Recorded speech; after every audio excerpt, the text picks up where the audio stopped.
വയനാട് ജില്ലയിൽ കടുവയുടെ ആക്രമണത്തിന്റെ ഒരു ചരിത്രം പരിശോധിച്ചു കഴിഞ്ഞാൽ 2005 വയനാട് ജില്ലയിൽ ആദ്യമായി ഒരു കടുവയുടെ സാന്നിധ്യം പ്രത്യക്ഷത്തിൽ കണ്ടു തുടങ്ങിയത്. അതിനുശേഷം 10 വർഷത്തിന് ശേഷം 2015 കടുവയുടെ ആക്രമണത്തിൽ ആദ്യ മനുഷ്യജീവൻ പൊലിയുന്നത്. അതിനുശേഷം 2019 2020 2022 മനുഷ്യജീവനുകൾ പൊലിഞ്ഞു. ഏറ്റവും ഒടുവിൽ പഞ്ചാരക്കൊല്ലിയിലെ രാധ എന്ന 45-കാരി കടുവയുടെ ആക്രമണത്തിൽ ക്രൂരമായി കൊല്ലപ്പെടുകയും ശരീരം ഭാഗികമായി ഭക്ഷിച്ച നിലയിൽ മൃതദേഹം കണ്ടെത്തുകയും ചെയ്തത്.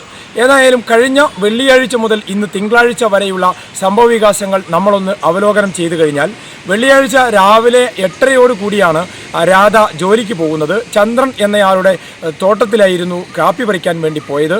പിന്നീട് ഒരു 11:30 അവിടെ പരിശോധന നടത്തുന്ന മാവോയിസ്റ്റുകൾക്കായി തിരച്ചിൽ നടത്തുന്ന തണ്ടർ ബോൾട്ടിലെ സേനാംഗങ്ങൾ അവിടെ ചോരപ്പാടുകൾ കണ്ടെത്തുകയും ചെരുപ്പൊക്കെ കാണുകയും ചെയ്തത്. തൊട്ടടുത്ത ചന്ദ്രൻ്റെ വീട്ടിൽ വന്ന് വിവരമറിയിക്കുകയും ചന്ദ്രൻ്റെ ഭാര്യയടക്കം തിരച്ചിലിന് പോവുകയും ഇവിടെ രാധ ജോലിക്ക് വന്നിരുന്നു എന്ന കാര്യം തണ്ടർ ബോൾട്ടിനെ അറിയിക്കുകയും ചെയ്തു. പിന്നീട് ഇവർ നടത്തിയ തിരച്ചിലിനൊടുവിലാണ് ഈ ഭാഗികമായി മൃതദേഹം ഭക്ഷിച്ച നിലയിൽ മൃതദേഹം അവിടെ കണ്ടെത്തുന്നത്. ഉടൻ തന്നെ മൃതദേഹം അവിടെ നിന്ന് മാറ്റുകയും ചെയ്തു. ആ സമയം ജനങ്ങൾ വിവരമറിഞ്ഞെത്തുകയും വലിയ തോതിലുള്ള ഒരു പ്രതിഷേധം ഉയരുകയും ചെയ്തു. ഈ പ്രതിഷേധത്തിനൊടുവിൽ മൃതദേഹം ഫാക്ടറിയിലേക്ക് മാറ്റുകയും, അതായത് ഇപ്പോൾ ഇന്നലെ വരെ ബേസ് ക്യാമ്പ് സ്ഥിതി ചെയ്ത സ്ഥലത്തേക്ക് മാറ്റുകയാണ് ഉണ്ടായത്. ബേസ് ക്യാമ്പിൽ വെച്ച് വലിയ തോതിലുള്ള ഒരു പ്രതിഷേധത്തിനാണ് പഞ്ചാരക്കൊല്ലിയും പിലാക്കാവും പിന്നീട് സാക്ഷ്യം വഹിച്ചത്. ഉദ്യോഗസ്ഥരെ തടഞ്ഞു വയ്ക്കുന്നു, മന്ത്രിയെ അടക്കം തടഞ്ഞു വയ്ക്കുന്ന കാഴ്ചകളൊക്കെ നമ്മൾ അവിടെ കണ്ടു. പിന്നീട് ഉദ്യോഗസ്ഥരും മന്ത്രിയും എല്ലാം ചർച്ചകൾ നടത്തുകയും ജനങ്ങളുമായി ചർച്ച നടത്തുകയും മൃതദേഹം കുറേ ഉറപ്പുകൾ നൽകി 11 ലക്ഷം രൂപ രാധയുടെ കുടുംബത്തിന് നൽകും, താൽക്കാലിക ജോലി നൽകും തുടങ്ങിയ കാര്യങ്ങളെല്ലാം, കടുവയെ കൂടുവെച്ച് പിടികൂടും അല്ലെങ്കിൽ വെടിവെച്ച് പിടികൂടാനുള്ള ഉത്തരവിറക്കും തുടങ്ങിയ വാഗ്ദാനങ്ങളെല്ലാം നൽകിയാണ് അവിടെ നിന്നും മൃതദേഹം അവിടെ നിന്നും മാനന്തവാടി മെഡിക്കൽ കോളേജ് ആശുപത്രി മോർച്ചറിയിലേക്ക് മാറ്റിയത്. അതോടുകൂടി അധികൃതരെ സംബന്ധിച്ചിടത്തോളം ഒരാശ്വാസമുണ്ടായി. പക്ഷേ ജനങ്ങളെ സംബന്ധിച്ചിടത്തോളം പ്രതിഷേധത്തിന് അലയൊലികൾ ഒന്നും അടങ്ങിയിരുന്നില്ല. വീണ്ടും ശക്തമായ പ്രതിഷേധങ്ങൾ ഉണ്ടാവുകയും സമരം നടത്തുകയും ചെയ്തു. പിറ്റേ ദിവസം ഉച്ചയ്ക്കോട് കൂടിയാണ് രാധയുടെ മൃതദേഹം കൊണ്ടുവന്ന് സംസ്കരിച്ചത്. സംസ്കാരത്തിന് ശേഷം വലിയ തോതിലുള്ള പ്രതിഷേധം ഉണ്ടായി. ഇതിനിടയിൽ 2-3 സംഭവവികാസങ്ങൾ ഉണ്ടായി.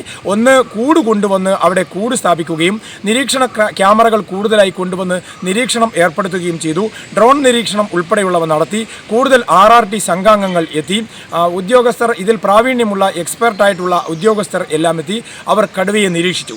ഇന്ന് വനപാലകർ വെളിപ്പെടുത്തിയതനുസരിച്ച് അന്നേരം രാധയെ ആക്രമണമുണ്ടായ ആ സമയം മുതൽ ഇന്ന് വരെ വലിയ തോതിലുള്ള ഒരു നിരീക്ഷണം നടത്തുകയും 1 കിലോമീറ്റർ ഉള്ളിൽ തന്നെ ഈ ചുറ്റളവിൽ തന്നെ കടുവയെ നിരീക്ഷിച്ച് നിർത്താൻ സാധിച്ചു എന്നുമാണ് ഇന്ന് വനപാലകർ പറഞ്ഞിട്ടുള്ളത്. അതിനുശേഷവും വലിയ പ്രക്ഷോഭങ്ങൾ ഉണ്ടായിരുന്നു, സമരങ്ങൾ ഉണ്ടായിരുന്നു. രാധയുടെ കുടുംബത്തിന് സർക്കാർ 5 ലക്ഷം രൂപ നൽകി. 5 ലക്ഷം രൂപ നൽകിയത് കൊണ്ട് മാത്രം, ലക്ഷങ്ങൾ കൊടുത്തത് കൊണ്ട് മാത്രം ജീവൻ തിരിച്ചു കിട്ടില്ല എന്നുള്ള ആവശ്യവുമായി ബന്ധുക്കളും നാട്ടുകാരുമെല്ലാം രംഗത്ത് വരികയുണ്ടായി. ഇന്നലെയായിരുന്നു ഏറ്റവും വലിയ പ്രക്ഷോഭം അവിടെ നടന്നത്. പല സമയത്തും ഇന്നലെ അക്രമാസക്തമായ രീതിയിൽ തന്നെ സംഘർഷത്തിലേക്ക് എത്തുകയുണ്ടായി. നോർത്ത് കേരള CCF ദീപയെ അടക്കമുള്ള ഉദ്യോഗസ്ഥരുമായി ആളുകൾ വാക്കേറ്റത്തിൽ ഏർപ്പെട്ടു. ഏതായാലും എല്ലാത്തിനും സമാനമായി ഇന്നലെ വൈകുന്നേരത്തോടുകൂടി 5 സ്ഥലങ്ങളിൽ കർഫ്യൂ പ്രഖ്യാപിച്ചു. നേരത്തെ തന്നെ നിരോധനാജ്ഞ പ്രഖ്യാപിച്ചിട്ടുണ്ടായിരുന്നു. ജില്ലാ കളക്ടർ സ്ഥലത്തെത്തിയിട്ടുണ്ടായിരുന്നു. വനം വകുപ്പ് മന്ത്രി ഇന്നലെ എത്തിയപ്പോൾ വനം വകുപ്പ് മന്ത്രിയെ തടയുന്ന കാഴ്ചയുണ്ടായി. പിന്നെ അവരെ ആ തടയലും എല്ലാ പ്രതിഷേധങ്ങളെല്ലാം വകവയ്ക്കാതെ തന്നെ മന്ത്രി ഇവരുടെ വീട്ടിൽ സന്ദർശനം നടത്തി. രാധയുടെ കുടുംബാംഗങ്ങളെ സന്ദർശിച്ചു. അതൊക്കെയായിരുന്നു ഇന്നലെയുണ്ടായ സംഭവവികാസങ്ങൾ. രാത്രിയും നിരീക്ഷണം വലിയ തോതിൽ തുടരുകയും വേണ്ടി വന്നാൽ വെടിവെച്ച് കൊല്ലാൻ നരഭോജിയായി കടുവയെ പ്രഖ്യാപിക്കുകയും നരഭോജി കടുവയെ തന്നെ വെടിവെച്ച് കൊല്ലാനുള്ള ഉത്തരവ് പുറപ്പെടുവിക്കുമെന്ന് മന്ത്രി പറയുകയും അതനുസരിച്ച് ഉത്തരവിറങ്ങുകയും അതിനായി ആളുകൾ കാത്തിരിക്കുകയും ചെയ്യുന്ന ഒരു സാഹചര്യമാണ് ഉണ്ടായത്. രാത്രി 12:30 വരെയും വലിയ തോതിലുള്ള നിരീക്ഷണം നടത്തിയിരുന്നു. പിന്നീട് വനപാലകർക്ക് സിഗ്നലുകൾ ഒന്നും ലഭിച്ചിരുന്നില്ല. അതിനുശേഷം 2:30 വരെയും കടുവ എവിടെയാണെന്ന് വ്യക്തമായ സൂചന ഉണ്ടായിരുന്നു എന്നാണ് വനപാലകർ പറയുന്നത്.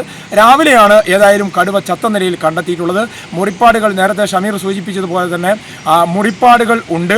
അതുപോലെ തന്നെ കടുവയ്ക്ക് മുൻകാലുകളിൽ പരിക്കുണ്ട്, അവശനായാണുള്ളത്. ദൃക്സാക്ഷികളൊക്കെ സൂചിപ്പിച്ചിരുന്നത് പോലെ കടുവ 2 തവണ ജയസൂരി എന്ന വനപാലകനെ ആക്രമിച്ചപ്പോഴും കടുവയെ ആളുകൾ നേരിൽ കണ്ടു. നൗഫൽ എന്നയാളുടെ വീടിന് മുമ്പിൽ എത്തിയപ്പോഴും കടുവയെ ആളുകൾ നേരിൽ കണ്ടു.